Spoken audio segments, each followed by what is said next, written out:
Hello, I'm Sheryl McCarthy of the City University of New York. Welcome to One to One. Each week, we address issues of timely and timeless concern with newsmakers and the journalists who report on them, with artists, writers, scientists, educators, social scientists, government leaders. We speak with each one to one. I'm delighted to welcome a longtime friend and fellow journalist to the program. The title of Amy Alexander's latest book, Uncovering Race, a Black journalist's story of reporting and reinvention, only begins to tell the story. It's just been published by the Beacon Press.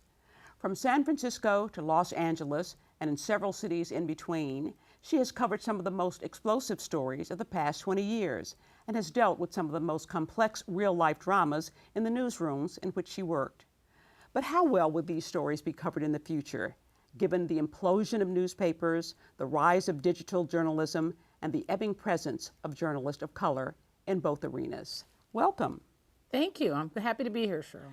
You know, Amy, I have noticed in my years of teaching journalists that African American college students don't seem to be as interested in journalists as some other students, maybe Jewish students, Asian students, whatever. You see very few of them in the journalism courses, very few working on the college newspapers. Was the same thing true when you were in college? And if so, what led you to become a journalist? It was true during my time in college in the 80s, or the early 80s through the mid 80s. And at the time, I didn't make much of it. You know, I grew up in a very ethnically and economically diverse city, which is San Francisco. And I would say that the class that I came up in at SF State was relatively mixed. All of my peers continued in journalism, at least for a time after we finished college. And there were relatively decent mix, you know, women, men, Latinos, Asians. But I think that of late, it's become more of an acute absence, where African American college students are choosing either more of the marketing, PR track at the journalism schools, or broadcasting. Okay. And that's based purely on anecdotal research that I did in the course of reporting the book. But I'm not sure what's causing it. I don't know if I really have an answer for that. Because I mean, certainly lately it's much more common for young people to feel like they have an ownership over whatever their message is, right. You know, and everyone can put up their own blog or site. Maybe that has something to do with it. Now, you interned but then we know that in the late 60s, the 70s, people of color, women started to come into the journalism business in numbers after the race riots. That's right. Well, they need people to send out to the front line. And I actually entered just after that period. Right. But there was obviously, certainly in the Bay Area of San Francisco, you know, there was a very long hangover of activism, you know, and that is a large part of why I wanted to become a journalist. I recount in the book how when I was as young as 5 and 6 years old, beginning to read the two daily papers there, my hometown, the Afternoon Examiner and the Chronicle, the morning paper, and not being able to necessarily understand obviously all of the news stories, but just recognizing that this product, this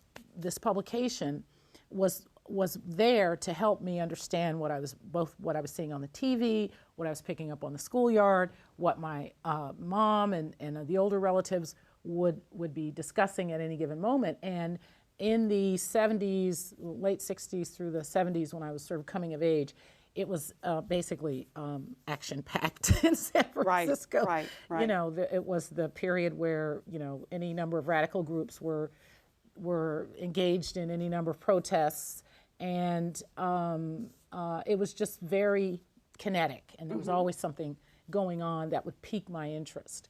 And I thought that journalism was an important part of sort of life, because otherwise you would just sort of think, well, the world is perilous and dangerous and unpredictable. unless you can read some of the background and context that is available in a news publication. So, as a student at San Francisco State, you interned at the Examiner, and you went from there to the Fresno Bee, and from there to the Miami Herald. You seem to have felt pretty comfortable in the newsroom, even though you were one of very few you were one of very few journalists of color in those newsrooms. Right. Did you ever feel any backlash from your white colleagues dismissing you as an affirmative action baby? Oh, sure. And that, in those moments, and in fact, only one time did any individual ever actually say to me, "Oh, you're here because of affirmative action." And that was at a fellowship I had at a publication which was not out west or in South Florida, but strangely enough was here in New York. And we were out drinking. It was a social situation. And when that editor, who was sort of a low-level editor, I was a fellow at this publication, spending 6 months writing and doing reporting. And we were drinking one night, and the gentleman said, "Oh, so you're this fellow for this term? Oh, well, that's the diversity spot." And I just felt like less. It really sort of made me feel as if I almost didn't deserve to be there, even though it was a competitive position. Right. And I didn't really push back on that. But later in sort of the more traditional newsrooms, and certainly at the Examiner in San Francisco in the late 80s, and at the Bee in the early 90s, the Fresno Bee, which is the big McClatchy paper, well, the mid-sized McClatchy paper right in the heart of California. What I began to notice is that the white journalists who were most likely to be resistant to my presence in the newsroom and to be skeptical about my level of skills were either in my same age group and peer group and at the same skills level, or slightly above me, like the assistant city editor level. And that, in hindsight, I realized maybe it speaks more to their insecurity than anything else, and their lack of knowledge, really. But the older generations that would be working in these newsrooms, and I described this, it was really noticeable at the Examiner in San Francisco. The old timers, I call them, they were very generous and very helpful. They, my sense now is that they had already kind of gone through their trial by fire. They had done their journeyman period. They had proved themselves, and they were always very helpful to me. They saw me foremost as a promising young journalist, a newcomer, and the fact that I was a woman and an African American was almost beside the point. Interesting. And they weren't intimidated by it. But it was the younger. Interesting. Yeah. Now, you do write about your experience covering certain race-related, race-infused stories, the LA riots, for example, and the conflict between your perception of how the story should be written and how your white editors and their perception of how the story should be written. You had one editor who injected some loaded adjectives into your stories that sort of savaged your intent, one might say. Right. I chuckle about it now. I mean, it's not funny, and I like to think that it's not as that sort of dynamic has lessened, and certainly in what is left of the traditional news organizations today, the big legacy media organizations, the New York Times, the LA Times, the Washington Post. I'm hopeful that the gatekeepers, the last look editors, are much more sensitive now than they were 20 odd years ago. What you were referring to in your comment is something that happened while I was covering the LA riots in '92, and we were there for that entire week on the ground in LA. It was very tumultuous, and it was like being in the middle of a war. And so it was it required a lot of focus on my part, and I'm not very good at tooting my own horn, but I was sort of determined to make sure that I wasn't injecting my own opinions and beliefs into it, because frankly, I was upset by the verdict too. The Rodney King episode had occurred, white cops from LA had chased this motorist who was speeding. They pulled him out of his car, they beat him up, it got caught on camera, those cops were put on trial, and then they were acquitted. So then a lot of people in LA took to the streets. So ultimately there was a week's worth of riots, things burning, shots fired, many people killed, and millions of dollars in damage. So we drove from Fresno right into this on the first night of the upheaval, and I had to sort of keep both my professional self focused and my personal beliefs about, you know, why these people were taking to the streets. I had to keep those in check. So we managed, it was myself and one other reporter and one photographer on that first night, and we were working on these really primitive, this is before laptops, people. So there were these portable, clunky computer transmitter things, and we would go out and report all day, go back to the Associated Press building in downtown LA, write the stories, send them up to Fresno, and I felt that I had really walked that line of objectivity and just purely verifying the information, making the observations, doing the reporting, talking to people on the street, talking to law enforcement people, you know. And then along comes the editor. Along comes the editor who injected language that was very objectionable, such as calling the people on the streets savages, describing them as having rampaged, very loaded language, as I say in the book. And the thing is, it goes out under your name. It goes out under my name, and this was before the internet, so I did not even know that that had happened in the editing of my stories until I had returned to Fresno 4 days after we left, and there I am at my desk, and the new papers were piled up, and I'm looking through them, and my heart just sank, because it really did give not every story, but some of the key stories from that week had been given a tone that I felt was inappropriate and which unfairly put ideas in the minds of readers about what had occurred that week. I think that for probably all African American journalists, and for you certainly you indicate this, there were certain stories that you took a proprietary interest in because you felt that if they weren't written by you, if they were written by a white reporter, they might not be treated with the kind of sensitivity that they required. And that was one, and you talked about two of the stories, the Darlene Johnson and the Carla Johnson stories. And those were stories that made you wanted to cover the African American community as your beat. That's right. That's right. And it's this story for, you know, you, Sheryl, you've been a great journalist for a long time, and you know a lot of other great journalists of all ethnicities. I'm sure you've heard variations on this theme before. If I don't do it, who will? Right. Or if I don't do it, it won't be done appropriately. Right. And so, yes, when I was at the Fresno Bee in the early 90s, I mean, I wanted to be sort of a utility player kind of journalist. When I left college and entered mainstream news organizations, I thought, well, you know, I'm not sure what beat I want to cover, but I enjoyed covering large demonstrations, and I enjoyed covering large-scale disasters. That's probably because when you grow up in Northern California, there's bound to be a big disaster at some point. But I did not ever think that I would sort of specialize in minority affairs, but after doing it for a few years, it occurred to me that I probably should, because these stories were being botched or being ignored. Right. And there was a particular story in Fresno involving an African-American woman in a small town just south of Fresno who was brought to court, arrested and brought to trial for child abuse.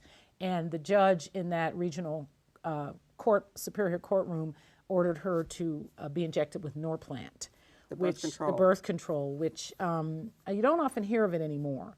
But in the early 90s, it was just coming on. It had just been approved by the FDA, and some of the big pharmaceutical companies were pushing it. Right. And this judge decided that this woman who had 4 kids already and was pregnant with her 5th, and who had been accused of beating one of her children, should not have children anymore. So it was this weird Orwellian, you know, proposition. Right. And my sense, after reading the initial transcripts and getting the on-scene stuff from our reporter in that part of the state, was that this judge probably would not have made such a sentence of a middle-class person, A, and B, of a middle-class white person. Right. And she was a poor black woman. Right. Important story to cover and to get it right. Right. We're going to take a short break. We'll be back with more with Amy Alexander, author of Uncovering Race, a black journalist's story of reporting and reinvention, which has just been published by the Beacon Press. Hi, I'm Matthew Goldstein. November is CUNY month and a great time to visit CUNY campuses in all 5 boroughs. Learn why more CUNY students than ever are winning national awards and scholarships. Our 24 colleges and professional schools are holding open houses for you. Meet world-class faculty. Ask about financial aid. The time to start working on your future is now. Visit cuny.edu/CUNY month.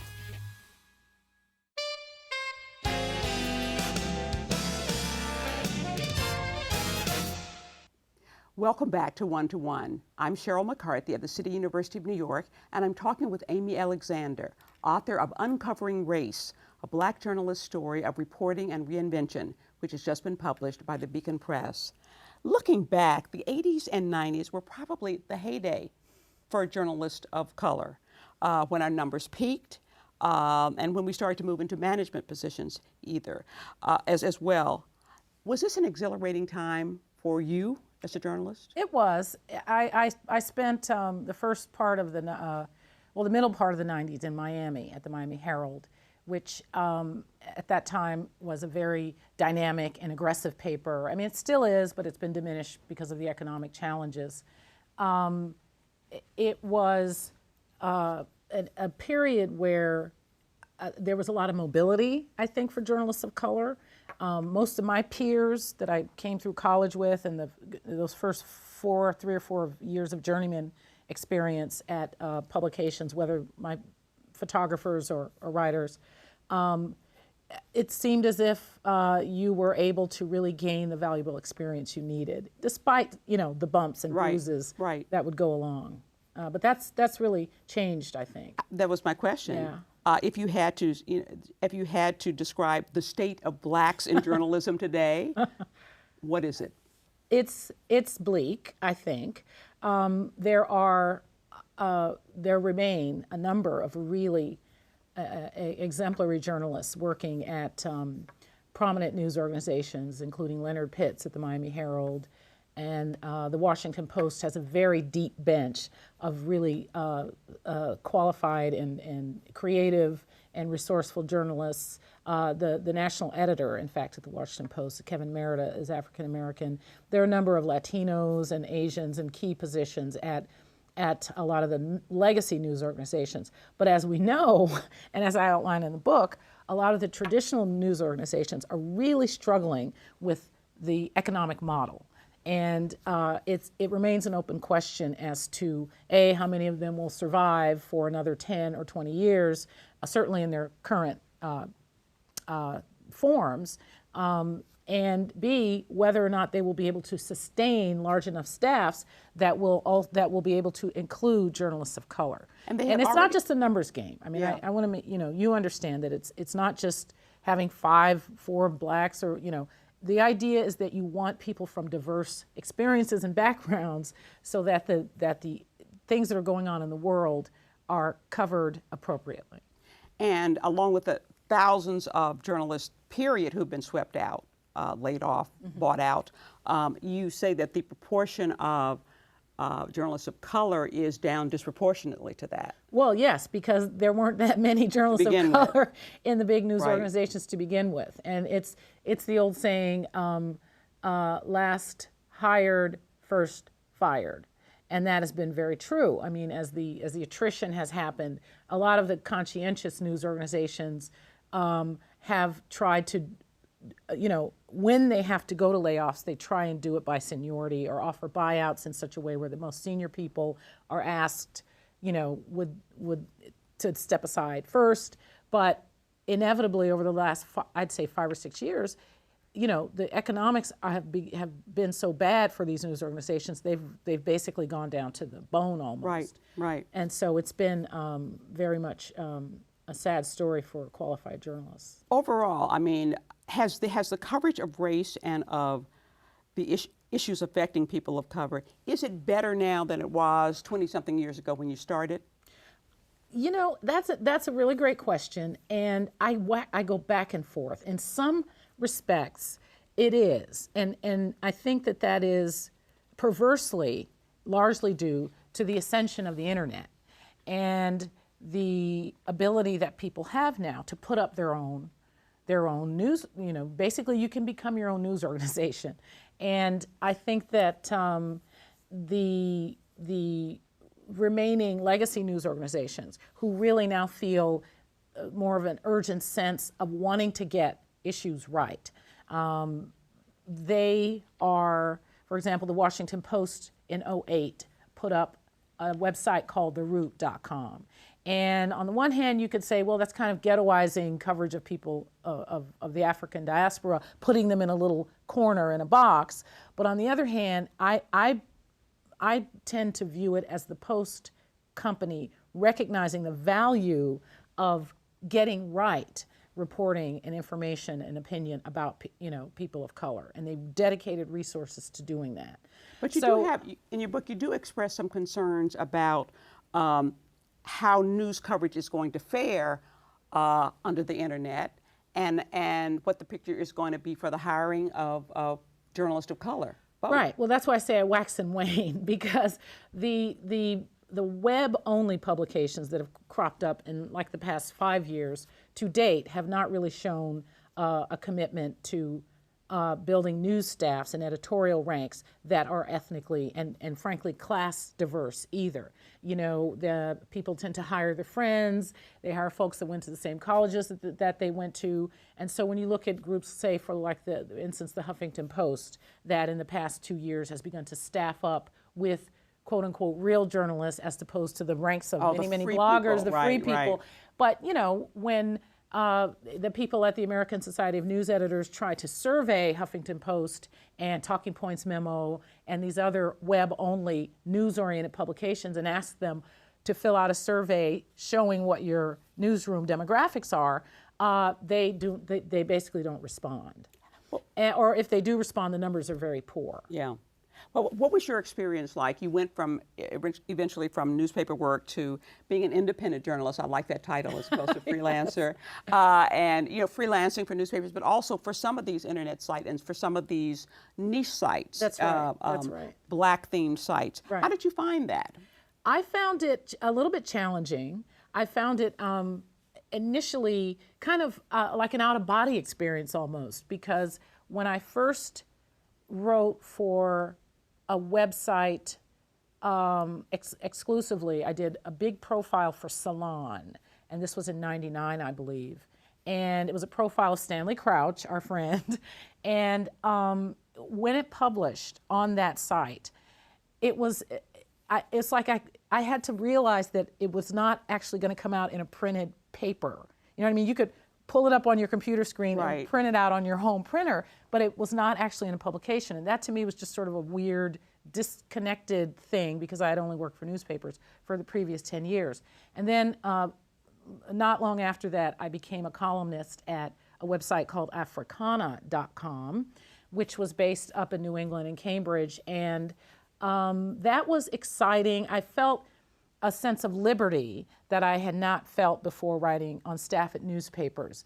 It took a bit of a learning curve to get into webby writing. There's a slight difference in the tone of what you can deliver on the web, even if you're delivering, and I write opinion, but I write informed opinion. I do reporting. And Sheryl, you've been a great columnist for a long time, so you know what it's like to be an opinion writer, but you also want to be reporting your columns. Right. So on the web, I did that for 5 years at Africana and then Black Voices, and it was interesting. A big feature is that the pay is really crappy.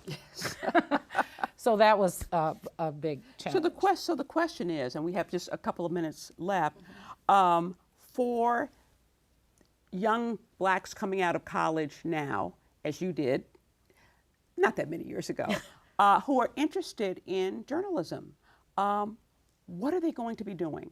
Well, I would say that the methodology really should not change in terms of how you get your journeyman experience. The vehicles have changed, obviously. And so what I mean by the methodology is, even before you finish college, you want to be reporting and writing somewhere, okay? And the sort of the shame of it is that when I was in college, my last 2 years, I was able to get paid internships. Now they're unpaid. Now they're unpaid, although I think a couple or maybe 3 or 4, maybe a half dozen of the big news organizations still offer paid internships, but now they're insanely competitive.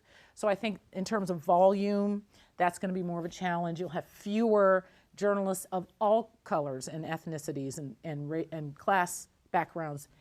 You'll have more of them competing for fewer paid internships, fewer entry-level jobs. But there are so many other publications now all over the country that need dedicated, well-trained young journalists. So even if it's your neighborhood patch site, AOL put up a bunch of news sites, hyper-local sites called Patch, and they are just great places to get that journeyman experience. You won't earn enough probably to make a living, but if you're dedicated and you've had a good journalism education, you will be able to get a foothold and be out reporting and writing every day. There's no mystery to good journalism. You know this. It's a process of verification. Right. It's about finding out what happened or what's going on, verifying it, and putting it in context.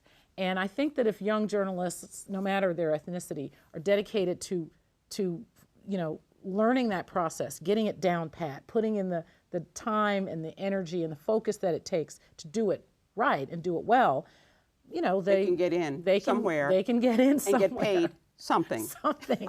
Someday. We're out of time, but I want to thank Amy Alexander for joining me today.